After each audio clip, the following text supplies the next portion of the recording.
સિદ્ધપુરના દેથડી 4 રસ્તા ઉપર કારમાં આગ લાગવાની ઘટના સામે આવી છે। ફાયર ફાઈટરે પાણીનો મારો ચલાવી આગને કાબૂમાં લીધી। સિદ્ધપુર હાઈવે ઉપર આવેલા દેથડી 4 રસ્તા ઉપર એક કારમાં આગ લાગી હતી। જોકે કાર ચાલક સમય સૂચકતા વાપરીને કારમાંથી બહાર નીકળી ગયો હતો અને ફાયર બ્રિગેડને જાણ કરતા ફાયર ફાઈટર ઘટના સ્થળે આવી પહોંચી પાણીનો મારો ચલાવી આગ કાબૂમાં લીધી હતી, જેથી આ બનાવમાં જાનહાનિ ટળી હતી।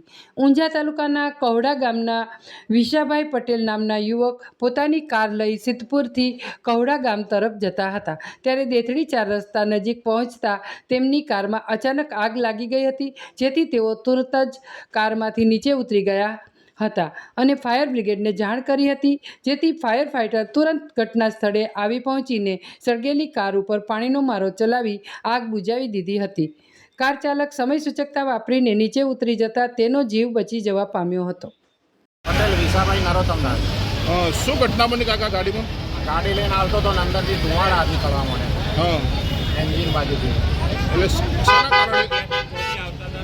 લક્ષ્મી માર્કેટમાંથી જ આવતો હતો ને, અહીંયા નર્સિંગ કોલેજ જોડે જ ધુમાડા જોયા, હા, તરત નીચે ઉતરી ગયા તો આગ લાગતી હતી અંદર।